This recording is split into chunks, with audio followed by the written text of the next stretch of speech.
everyone. Welcome to another episode of QC Brief. Thank you for being here. We're here with Michael Forian. If this is your first time here, this is the special segment of the Backstage podcast that was created and suggested by Michael Forian to give you guys a little brief on what's happening during the campaign. We do this twice a week, every Monday, every Thursday. We try to do it early in the morning so we can get the information out to you. We got a lot of things to talk about today. Michael, how are you? Living the dream, just getting by, trying to enjoy the election campaign, whatever enjoyment you can get out of it. We're weird people, right? We're these politicos that, we live off the campaign, the news cycle campaigns. We live off, pizza and Diet Coke and staying at campaign offices until 1, 2 o'clock in the morning.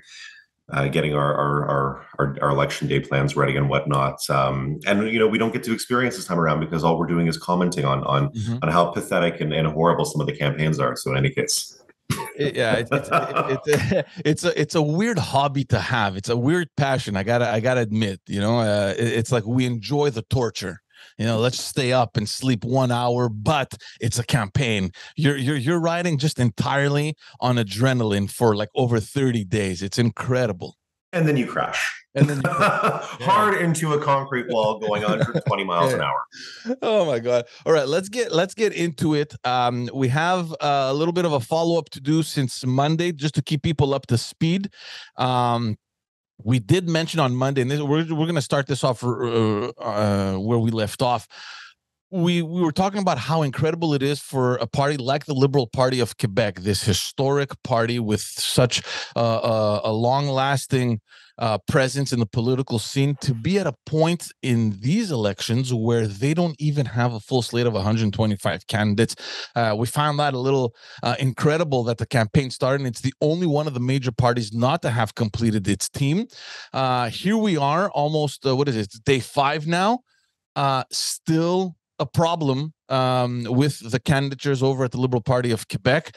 What's going on over there, Michael? Because it seems like they just can't catch a break.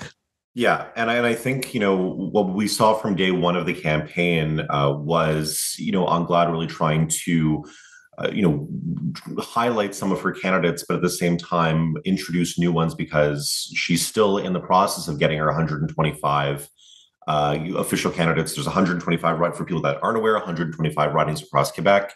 They have until I think the beginning of next week to officially name them all before the official cutoff. Right now, they've got about 109 candidates registered. So really far off from that 125 total. And what we've seen is longtime political strategists, political employees, currently or formerly, are being asked to come and stand in. And what we would call them during the election campaign, we would call them perhaps potos. So polls, they would just be stand-in candidates to fill a spot. Fill a spot in a riding where we didn't think there was much chance of our party winning, and we just need somebody to fill that space because it would be really embarrassing not to have anybody running there at all.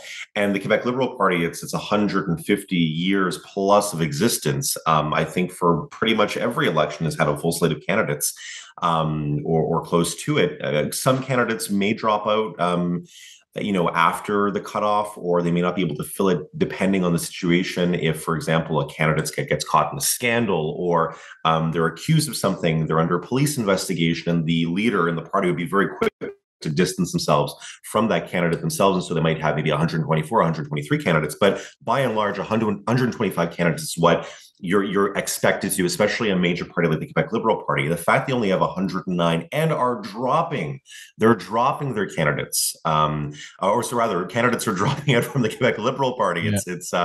It's not you, it's me. They lost Retiba Ferez. She became the third Liberal to withdraw their candidature since the start of the race, and then also François Beaulieu in Vanier-les-Rivières, which is a Quebec City riding. Estella Normando, who was running over in Richmond in the Eastern Townships. And of course, the reasoning for this, which is, I don't think anybody buys it, is, this is for professional reasons. It's related to their work. I was waiting for one of them to come out and say, I really want to spend more time with my family at this point. At what point did they decide over the course, of the past few days that they were going to drop out? Yeah. Probably recently, but did they not? They obviously saw the warning signs. They obviously saw the poll numbers, the PLQ struggling in the polls. This is not bode well for Dominique Anglade that she doesn't have a full slate. She's at 109 candidates and dropping. She cannot fill those final seats. This is bad news all around, and I don't know how she's going to be able to turn this around, because I feel that the media is focused. This is becoming a larger and larger media story. The wheels are falling off the bus of the PLQ campaign bus, and quite literally their media bus, because you have the leaders bus going from across the province from location to location, campaign stop to campaign stop, and you'll have a media bus following it. The media bus of the Quebec Liberal Party literally broke down on the side of the road outside of Quebec City yesterday.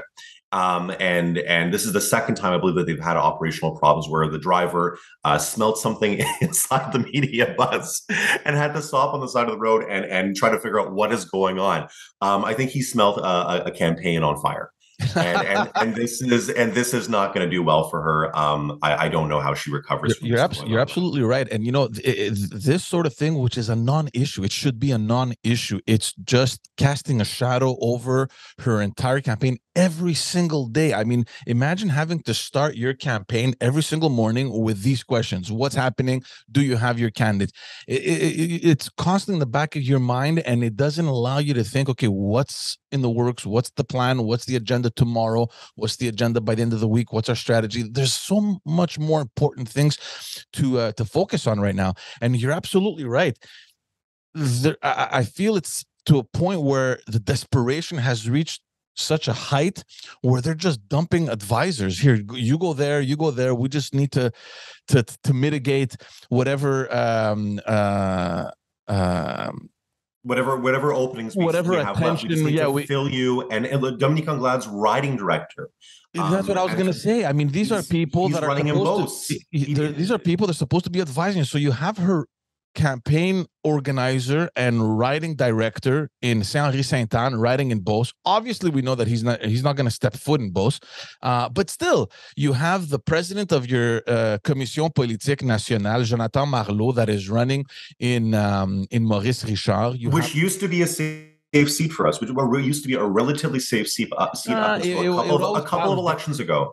Yeah, it would come and go, that one. Before, even with Crémazie, it was always... but there was always an expectation that we had a chance there. There was always an expectation that you could take Maurice Richard. But it's just the people. It's just the people that normally are close to the campaign. They're in the war room. They're in the bus. Your party president is running, which is not a surprise. Usually, the presidents, they're often given a seat, which doesn't surprise me. She's running here in the South Shore in Lapinière. You have one of the top... but George, after they went to like a dozen people and said, "Do you want to run in Lapinière? Do you want to run in Brossard?" Exactly. And everybody said no. And it's like they go to... But that's my point. It's like they had to threaten her. It's like they had to threaten her to run there. It's look, so I mean, we're sad. I hate assuming stuff, but it feels like when I'm imagining the playing back in my mind, it's like, we need a candidate. You go, let's go. We just need to fix this problem once and for all. And you have top strategists like Charles Robert, who's running in the region of Quebec. Just for people that are listening, Charles Robert, a former director of media relations for Philippe Couillard, somebody who was a strategist for him over his entire mandate. So... yeah, super smart guy. These are guys that you need on the campaign trail. These are people that you need to kind of direct your campaign and to control the message and make the links with the media.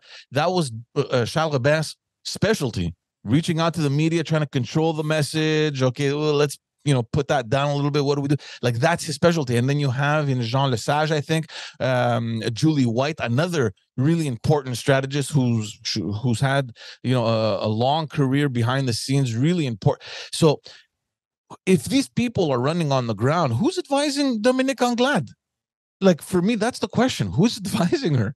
Well, whoever is should be fired immediately. You know what I mean? So anyways, we're hearing stuff from in the party where it's just it doesn't seem to have launched well. I mean, we're not off the ground. The party is definitely not off the ground yet.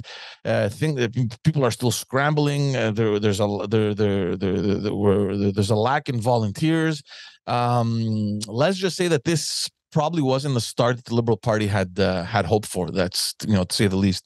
No, for sure, and I think that it's actually, the Liberals, being their campaign being poorly run as it is actually being a distraction from media covering other announcements. I mean, not just their policies, but also, what the CAC is announcing, what QS is announcing. It's people are fixated on a really bad news story, and this is typical for media. It's typical for journalists. Oh, this is candy. This is candy for them. They loved it. But instead of focusing on, okay, what are we going to do to fight the affordability crisis? What are we going to do to fight rising inflation? Media is becoming fixated on, okay, this is a party that's been around for 150 years plus, and they're imploding, and in slow motion over the course of a 36-day campaign. And boy, we're going to give you a front row seat. It's going to be a very long campaign. Let's see how this evolves. Let's move on over to something very serious, something that I've definitely experienced. You've probably experienced it. Everyone that gets involved in politics at some point or another will be confronted by this. But this time around, it seems like it's just, I don't know. It's so difficult to understand how we've reached this level. And I'm talking about the violence, the threats, the whole question around the security of the candidates, and in general, even the staffers and the volunteers. We've been hearing stories like this from the very beginning of the campaign. Yesterday was such an unbelievable day. It started off with Enrico Ciccone, who is the incumbent MNA in Marquette for the Liberal Party, who's just for people, the riding names are not necessarily well known. It's in LaSalle, Lachine. So his riding office was broken into. They stole a bunch of computers, servers, and it seemed like so strategic. Someone probably already knew exactly where they had to go, and it was like they broke in a whole wall. And then at the same time, the story breaks out, and this has been ongoing for a couple of weeks now, with Mara Risky, who is the incumbent MNA in Saint Laurent, who's expecting a baby in a month, who is literally getting life threats. Yeah, it's ridiculous. And so what we saw this morning, at least, it was reported that the man who was making those threats was arrested. And so, this has been going on for. I mean, she says that she had received, threats about her being murdered from this person. This just goes, and on top of that, you mentioned it before, 8 months pregnant. She's married to my friend and your friend, Greg Kelly. I can only imagine the added, the campaign is stressful enough. A pregnancy, introducing a new member of your family. This is a whole new being. My brother, my sister-in-law just went through this process a few months back, and I can only this should be one of the happiest moments of your life. You've got the election campaign going on, and now you have this on top of it, and I cannot imagine what she couldn't sleep for 3 days. It's chilling because late last night she was on Paul Larocque and she was explaining how things went down, and she was very smart in keeping it down, not focusing. But I mean, now it came out. But this happened. It's been happening since mid-August, where the way she found out was that she received a call. The guy called her local police office and said, I want to report a murder, Mara Risky. This is where you're going to find her. This is the name of my street, and saying you can find her murdered body there. Yeah, exactly. So, and he was arrested. He pleaded not guilty. And here's the big question right now, because she was given security the time that this guy was arrested. And he was released conditionally. Yeah. And then once his release happened, she lost her security. She got security for 1 day. One day of police protection, and she was told to stay at home. Yeah. But she has to go, of course, for ultrasounds. She has to go for checkups. She's in a state where she's in the middle of a campaign, for God's sake. But she's also bringing a child into this world. You want your life. But your life has to stop because this asshole is trying to ruin your life and making threats against you, and you have to put everything on hold. That is unacceptable. It is. And the thing too, and you know what, the SQ, the Celtics of Quebec, should be able to offer protection to candidates and high profile officials that are receiving threats of this nature during the campaign. Right now, just so people know, Quebec does have a decent, I would say, decent security apparatus set up for Better than the federal, I would say. better than the feds. Every minister is always accompanied by a bodyguard. Yeah, who And doubles as a driver, and so exactly. they're secured in their car. They're secured in it's usually an SUV that they drive around in. They have it's an armed SQ officer that's highly trained that is on them, and they do rotational shifts. So my point being is that they switch once a week, to my understanding. The premier has very good security in this case as well. The ironic part of this whole thing is the reason why SQ officers of this nature that were brought in to protect the ministers and the premier was not so much to protect those officials from the public, but it was more to protect the public from the ministers, because you'll recall a certain premier got behind the wheel after a night of drinking and ran over somebody who was a person who was homeless and killed them. So in any case, that was René Lévesque, by the way. In any case, but my point being is that we're in a completely different circumstance now, where with the rise of Donald Trump in the United States, albeit he's not president anymore, his presence is still very much there. His supporters are still there. There are, unfortunately, people in Canada that feel that they now have a social license to make threats towards politicians because the orange man, the bad man, the orange man down in the south, he has been able to do that, and at his rallies, he's been able to attack politicians openly, and has asked his supporters to mob politicians, harass them and go after them as much as they can. Looking looking down there, you would think, oh, many of these people, I'm sure, look at that and say, well, if he can do it, why can't I? Yeah. The freedom convoy. Many of these people were carrying in downtown Ottawa, not too far from where I am right now, were carrying Trump flags. Many of them were, you want to ask them, like, you do recognize you're in the wrong country if you're going to be flying around a flag of this nature. So it's a very bizarre world that we're in. I do hope that, and I think that Marwa is right in terms of asking for, the premier and the SQ to reevaluate what kind of protection candidates MNAs should have, both in and outside of campaigns, because this is not a problem that goes away just when the votes are cast and we know who wins. This is going to continue. We know it's a problem on the federal level. Chrystia Freeland over in Alberta, Grand Prairie, Alberta, when she was out there getting harassed by this big moron who, as she was trying to get into an elevator, started yelling at her and cursing her out.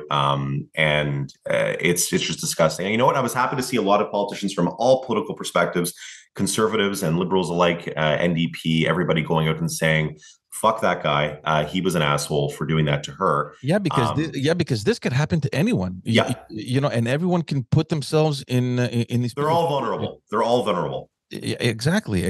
And to the point where, yes, just to get back to Mara Risky. Yeah. She was thinking, and I understand it completely. I'm a father. I've been through the process twice, and your priority shifts entirely. So in the middle of a campaign, she actually considered just calling it quits, and you know what? Fuck, it's not worth it. I had a good life. I had a good job. I enjoyed it. Is this worth it? And I know that, politicians, we can very easily point our finger and blame them, and we get it. We've been through there, and I think that everyone that does politics develops kind of this hard shell, and we can take this pressure. But at the same time, you have to understand that they're people. They have lives. They have families. Relax. It's a fucking job that they're doing. They're doing the best they could. You're allowed not to agree with them, but just relax, man. Take it out at the polls. Take it out when you go cast your ballot. That is your ability to go say, hey, I don't like what you're doing. I'm throwing you out of office. This is what I think, and I'm going to do it there. Taking up arms, taking up violence, doing anything of that nature is you've gone way past the last exit to relevancy the moment you have done that. Yeah. And I have no time for it. I have no time for that. And I have, as somebody who has worked in in public positions, being press secretary for ministers, being a spokesperson, I've received threats. Yeah. I've received this kind of shit, and I've got no time for it. And I know that I've received a lot less than high profile elected officials out there, particularly women, with powerful women, high profile women, that a lot of men that are fucked up, excuse my language, George, but that are seeing them on TV and they go nuts. And these incel wackadoodles who think they can take advantage of attacking these women and going after them, I hope they recognize the consequences now with the arrestation of this guy this morning. Yeah. Let's move on. Let's talk a little bit about stuff that is being said in the announcements in their platforms this first. Well, it's not a first week, but the first couple of days, a lot of parties have been focusing a lot on the economy and promising tax cuts. Is that a good thing? Is it a bad thing? What do you think? Right. And I mean, the whole premise of this is being able to fight inflation. It's Legault said himself, he's trying to give out a bouclier anti-inflation, $2,000 a year for the elderly. We saw that, the Liberals are trying to counter this too with tax cuts. The Quebec Solidaire wants to have a temporary elimination of the Quebec sales tax on certain products. We're seeing that, and obviously the PCQ, obviously they're pushing for the lowest basic tax plan possible. So this is all being done under the premise of inflation, because inflation is emerging as the topic of the campaign, if there is one, aside from the Quebec Liberal Party imploding. And it's a question of whose plan will help you more. And I'll start off with this. It's really coming down to the Liberal Party, the CAQ, and the Conservative Party is offering. It's like a race to the bottom, as Quebec Solidaire would put it, because it's like whoever will tax less, whoever will cut, promote tax cuts the most. It really is a race to the bottom. The way that Gabriel Nadeau-Dubois and Manon Massé from Quebec Solidaire are phrasing it. But in the opening days of the campaign, you're seeing these different proposals to lower the higher cost of living. And it's I think that it's the right approach, because this is what is affecting Quebecers across the board, no matter your age, no matter your sex, no matter your region, your location. Everybody's being hit by this, and I think that we've seen previously during non-campaign times that the CAQ government, Legault was putting out inflation relief checks. They range anywhere between $400 to $600. Legault thinks that people need to have a choice about what to do with their money, and he's literally giving them a choice by sending them checks. But at the same time, we're getting into some difficult territory because a lot of these proposals are being paid for and being tapped into by the Generations Fund, or the Fonds des Générations in French, which essentially, just to explain to listeners, that's a stash of money that the Quebec government has used to reduce its debt burden. And it was established in 2006. It was the Charest Liberals that brought it in, and it's gone from being nearly twice. We've seen that Quebec's debt to GDP ratio has gone from being nearly twice the Canadian average to nearly on par with other provinces. So it was really because when Charest got in, he recognized that this is going to be a long-term problem that we need to start creating solutions for. So by most accounts, I think it's been a success. I think most people would say that the Generations Fund has worked. Mm-hmm. But to be able to pay for these tax cuts, you're going to have to start stripping away from investments in the Generation Fund. And so it's future generations are going to have to deal with the challenges they're going to be facing. And a lot of people are accusing Legault of buying votes, using a fund that his government barely contributed to, in compared to previous Liberal governments that have. And people are accusing him of this not being fair, albeit that Anglade is doing the same thing in terms of offering Yeah, similar tax see, cuts. and they're being very careful in the way they phrase it, right? And look, Quebec Solidaire, at least they're honest and they're saying, look, we're not going to contribute. We're going to suspend it. It's going to be temporary, but we're going to literally suspend it. The CAC is saying that no, we're going to contribute, but not as much. We're going to, I think, remove $1 billion or a little over $1 billion a year to the contribution. Yeah. And the liberals, I mean, they're playing with words. They're saying, no, we're not going to touch the generation fund. We're just going to extend our the zero deficit. So the return to a zero deficit. We're just going to extend it to. We're going to add, like, I think they said 7 years or something like that. Yeah. At the end of the day, it's the same thing. You're just prolonging your balanced budget. So everyone is giving out little candies, everyone, and it's normal. I mean, it's a campaign. This is what people, the parties know that this is what people expect. Like, what are you going to give me? But at the end of the day, you have to think of how you're going to pay for all these things. And I think there was an interesting article in I think it was in La Presse from Michel Cauger, who said, the debate is turning between the parties on the short term and the long term. Are we sacrificing the long term to satisfy our short-term promises or desires or whatever? So, and it's a short-term addiction to money that we don't have, and it's a short-term addiction to wanting services we can't afford, and it's this wish list that is just unfortunately just not realistic. Just a little bit more on what we're seeing, because we talked about the CAC's plan, but the liberal income tax proposal, it's going a bit further than the CAC's, and they're offering to shave about a percentage point and a half, so 1.5% off the first two income brackets, because we have, of course, in Quebec and in all Canadian provinces and federally as well, we've got a progressive tax system. The Quebec Conservatives, they're going to cut 2% from the same two tax brackets too. But their party has been pretty, quiet in terms of providing details on how the cuts will be financed. Because again, it's great to talk about tax cuts, but if you don't know where that money is going to be coming from in terms of being able to balance the budget, that's an issue.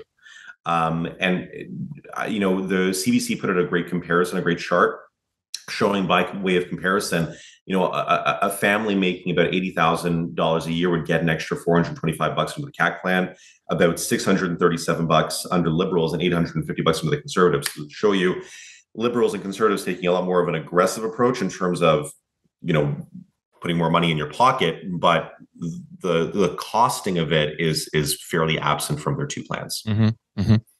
It's going to be definitely interesting because, and like you said, this was in 2006. We've seen since then the benefits that this Fonds de Génération has had, right? And the idea is to reduce, if not eliminate, the burden on the next generations, right? You don't want to give a state of affairs that is going to harm the next generations coming on. And I keep thinking, what if this had existed? What if this was put in place back in the 90s? We would certainly be in a position today to provide anything we want. Like, whatever promise you have, whatever ambition you have, you'd be able to fund it today, because we would have thought about this a long time ago.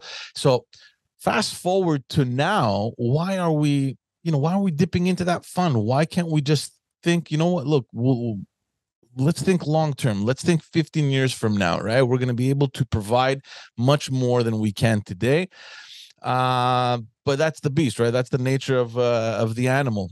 It's the nature of campaigns, right? And I think the way that I have to really commend Quebec Solidaire, I don't agree with their policies. I don't agree with their approach when it comes to taxation. Of course, I personally would want lower taxes across the board for all Quebecers, and an aggressive approach too. I'm probably more in line with Éric Duhaim's thinking in terms of cutting taxes, albeit that he's just not costing them. But I have to commend QS in terms of their messaging, in terms of saying this is just a race to the bottom. Where are the actual plans for this? Where's the costing of it? They're the only party that's calling everybody out, because they know that they're the only ones that actually have a leg to stand on. And I think it's working. I think they're really parsing out the bullshit amongst the campaign and really sticking it to the other party leaders. Let's talk a little bit about the GNL, the project that is coming back. It's surfacing back into the news. We'll talk a little bit about what it was and how things have shifted, especially since the visit last week or 2 weeks ago of the German chancellor here in Canada, looking for renewable sources of energy to bring into Germany and eventually into Europe, and the role that Canada can play. And suddenly Quebec is back on the map with this GNL project. Yeah, and just so people understand, the GNL Quebec project, it's related to the Gazoduc pipeline project, and this would bring natural gas from the west through it's like a 780-kilometer pipeline from northeastern Ontario to a liquefaction terminal in Saguenay. So lots of jobs would be created. The liquefied gas would be shipped from there by boat out to sea. Obviously, Germany being one of those countries, quite likely. Ukraine. Jeanette Quebec, I understand, is already in the process of signing agreements. They signed recently an agreement of understanding, a memorandum of understanding with Ukraine. Germany, I believe there are talks going on. Signatures are either on the pages or about to be on the pages. So my point being is that this would send, about 11 million tons of LNG to Europe and Asia over the next 25 years. It's a huge project. It's fantastic for the Quebec economy. Now, Eric Duhaime is trying to make this a ballot box question in the region. From the people, albeit that to people in Montreal and people outside of the Saguenay region would look at that and say, like, wow, he's doing a really good job at it. From the people that I speak to up there, they tell me that he's not very convincing. People don't really take him seriously. He's not going to win any seats up there with his candidates. And he's really trying to make this the ballot box issue against the CAQ. The CAQ has, depending on which minister, has taken a very bizarre approach. When Legault got in 2018, he had Girard and Fitzgibbon as his two economic ministers. They're very pro Jeanette Quebec, but at the cabinet table. But Legault himself is very full of himself and is worried about his image of being anti-environment, albeit that he is generally speaking pro business and pro getting resources exported, and obviously to the benefit of Quebecers and the benefit of job creation in Quebec. He's worried about the look. He's worried about being looked upon as somebody who's anti-climate change or anti environment, and he is the federal government has also put him into a weird position because the Trudeau Liberals are giving the almost a green light to Jeanette Quebec by basically saying, hey, we're giving a tip of the hat to this project if the business case can be presented that it's profitable. And Jeanette Quebec is currently doing that. They're evaluating that the business case is there. And on top of that, they're showing that by offering liquefied natural gas, we're going to also reduce the consumption. These countries that we're giving it to, like Ukraine, like Germany, others, we're going to prove that they're going to be reducing their coal purchases over the course of the next 10, 20, 30 years by taking on our cleaner energy. So there's a bit of back and forth. There's a bit of disagreement at the cabinet table. Benoit Charette is trying to pivot himself as a strong minister, a strong environment minister. Charrette's not going to be there when the CAQ is reelected. I say when the CAQ is going to be reelected, but it's quite looking at the polls. Let's be honest here. But there's going to be a new environment minister. I don't know if it's going to be somebody who's going to be more pro business or more pro environment. But the fact of the matter is that everybody except Legault has given the project the go. Because in his defense, he says that it failed to comply with the evaluation of the BAP, which is the Bureau d'Audience Publique sur l'Environnement. It's like an environment kind of. It's a quasi-judicial council, but the people you find on there are not people that are going to look at the business case. They're not people. These are individuals on the BAP, and BAP is the only jurisdiction in Canada that has this type of quasi-judicial body that will completely look away from the business case, look away from the social responsibility case of Russia cutting off gas imports into gas exports into Europe. They won't look at that. they won't look at it from an international relations perspective, from getting jobs for Quebecers. They look at it from a purely environmental perspective, and it's just not. It's not fair. It's not fair for these types of projects where you got people like Jim Breyer, who's the venture capitalist, who put $500 million of his own money into Jeanette Quebec. It just screams to the rest of the world, Quebec is not open for business, and that to me is very scary. There's two question marks that come to my mind. One, like the ministers that you're talking about, both Éric Girard, who was on a radio station a couple of weeks ago saying that, well, it didn't pass the BAP, but we have spoken with them, and they said that if they can reevaluate and present another kind of project a little bit differently, maybe we can reevaluate it. So that's one approach. So, and Legault keeps shutting that down, saying, no, look, the BAP said it's not happening, so it's not happening, we're not there. So there seems to be a little bit of a controversy there. And now we found out yesterday that Minister Fitzgibbon was actually having talks with them in the federal government. So that's one side. And the other kind of question mark is that the message that I got through following the visit of the German chancellor was that they weren't interested in liquefied gas. They were much more interested in hydrogen, in green and blue hydrogen. So where does that leave GNL? Because if the federal government is going to go down that path where they've agreed with Germany that we're going to develop much more the hydrogen industry, what's to say what's going to happen with GNL? Because I know that even on the Liberal platform, their plan is not liquefied gas. It's much more focusing on what they believe will be the future, which is hydrogen. Yeah. It's still very much a project that needs to materialize and will take time to materialize. But I hope it does. I don't think that Germany's going to have a choice but to look at a diversity of different options when it comes to their energy needs. The world, Europe, Asia is going to have to do that as well. I remind you that in some cases in England right now, consumer gas bills are going up by 5 or 6 times what they were last year. You're going to be paying 5 or maybe 6 times what you were paying the same time last year. Think about that. That's devastating. Could you imagine if that was happening here? Thank God for Hydro-Quebec. Thank God we have our own resources. We're able to tap into that wonderful resource in our backyard. But I think that Quebec is well positioned to be able to be a major power player going forward. We'll see what happens come October 3rd. Very interesting. Let's wrap it up. We'll do the traditional wag of the finger, tip of the hat in the last couple of days. What do you say?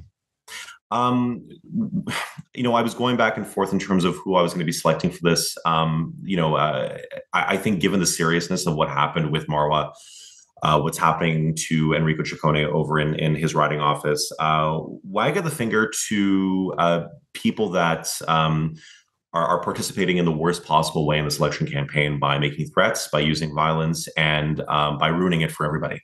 But in particular, ruining it for candidates that want to step up and present themselves to people and ask for their vote, be part of the electoral process. We already have difficulty getting people, joking aside, the Quebec Liberals have it really bad, but joking aside, we already have difficulty getting people to run for public office. These types of stories and these types of experiences are not going to make it any easier. Kudos for Enrico and especially to Marwa for stepping up and speaking about it. I would say tip of the hat to Quebec Solidaire. I think that they're playing. I disagree with them on pretty much everything, but I think that they're, in terms of the comms war, they're getting their message out there. I think they've divided themselves into 2 different campaign buses. Manon Massé is in one campaign bus. Gabriel Nadeau-Dubois in another campaign bus. They're dividing and conquering Quebec throughout the campaign. I think it's a smart move. I think that the media is impressed by them. I think that they will retain or gain a few seats if this continues, especially depending on the quality of their debate performances coming up in the next few weeks. I'll agree with you on the wag of the finger. Just completely unacceptable. Keep asking myself how the fuck have we've come down to this, So yeah, my thoughts out to Marwa and Rico as well, but mostly Marwa. And hopefully things will get better all the way until the end of the campaign. The tip of the hat, I had to think about this because we were exchanging yesterday these ridiculous commercials from Elections Quebec. And I thought, this is horrible. But the more that I kept thinking about it, I thought, you know what? It's so bad that it gets people talking, people looking at them and getting informed to the point where I think, you know what, it's my tip of the hat. I'm like, good for you, thinking that, you know, these horrible commercials are actually going to get people's attention.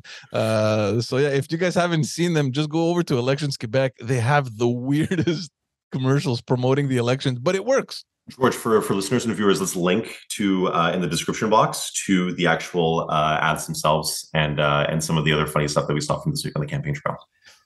All right, Michael, thank you so much. And thank you, everyone, for tuning in. We'll be back again next Monday. Definitely the weekend coming in. We're going to have a lot of things to talk about. Have a great day. Thank you for tuning in. Take it easy. Cheers. Ciao, Mike.